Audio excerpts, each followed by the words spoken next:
और एक मुलाकात को राजनीति का रंग दे देना, अगर मीडिया को अच्छा लग रहा है तो वो करें, ऐसा इसका कोई न मतलब है, न इसकी तस्वीरों का कोई मतलब है, न इस भेंट का कोई विशेष राजनीतिक मतलब है।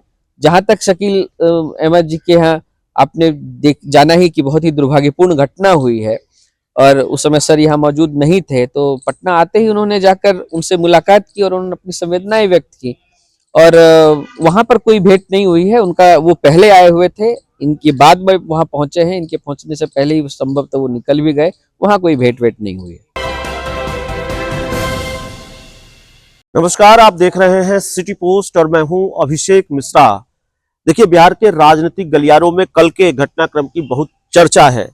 राहुल गांधी और उपेंद्र कुशवाहा एक ही फ्लाइट से पटना पहुंचते हैं और उसके बाद कांग्रेस विधायक दल के नेता शकील अहमद के घर जाते हैं। आप जानते हैं उनके बेटे ने सुसाइड किया है और ढाढ़स बनाने के लिए राहुल गांधी उनके घर जाते हैं। उपेंद्र कुशवाहा भी वहां जाते हैं और कहा जा रहा है दोनों नेताओं के बीच थोड़ी बहुत बातचीत भी हुई है। 1 घंटा तक दोनों नेताओं राहुल गांधी और उपेंद्र कुशवाहा शकील अहमद के घर होते हैं।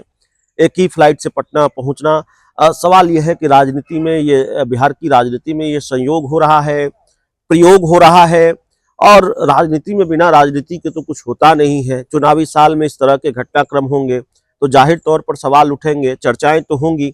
अब हम ये बिल्कुल नहीं कह रहे हैं कि राहुल गांधी के साथ अगर दिल्ली से पटना अगर आ गए उपेंद्र कुशवाहा तो वो पाला ही बदलने जा रहे हैं, लेकिन जाहिर तौर पर राजनीतिक गलियारों में चर्चा का बाजार गर्म है कि ये संयोग है या प्रयोग है। दूसरी तरफ उपेंद्र कुशवाहा की पार्टी क्या नाराज होगी पवन सिंह अगर बीजेपी में शामिल होते हैं तो, क्योंकि पवन सिंह के वापस बीजेपी में शामिल होने की चर्चा तेज है कि वो बीजेपी में एक बार फिर शामिल हो सकते हैं। पवन सिंह भोजपुरी के सुपरस्टार जो पहले भी भारतीय जनता पार्टी में रह चुके हैं और काराकाट से लोकसभा का चुनाव लड़ा और जिनकी वजह से ये माना जाता है कि उपेंद्र कुशवाहा चुनाव हार गए। उपेंद्र कुशवाहा तीसरे नंबर पर रहे, पवन सिंह दूसरे नंबर पर रहे और बीजेपी पर भी आरोप है कि उसने भी खेल किया। तो क्या पवन सिंह बीजेपी में शामिल होंगे और बीजेपी में शामिल होंगे तो उपेंद्र कुशवाहा की पार्टी का क्या एक्शन रिएक्शन होगा?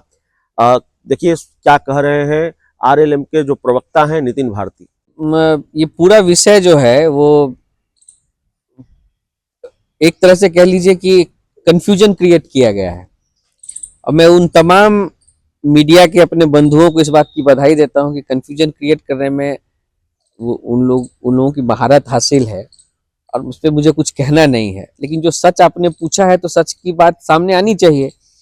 महज संयोग है कि एक फ्लाइट में दोनों की टिकट थी और अचानक कार्यक्रम बना था सर का, तो एक पारिवारिक कार्यक्रम में शामिल होना था। आपको मालूम ही है सत्र चल रहा है अभी, तो वो एक भेंट हो गई और हमारे नेता सुचिता की राजनीति करते हैं। नेता प्रतिपक्ष यदि कहीं मिले तो उनका अभिवादन करना हर किसी की जिम्मेवारी है और हमारे नेता ने उस जिम्मेवारी का केवल पालन किया है। और एक मुलाकात को राजनीति का रंग दे देना, अगर मीडिया को अच्छा लग रहा है तो वो करें, ऐसा इसका कोई न मतलब है, न इसकी तस्वीरों का कोई मतलब है, न इस भेंट का कोई विशेष राजनीतिक मतलब है।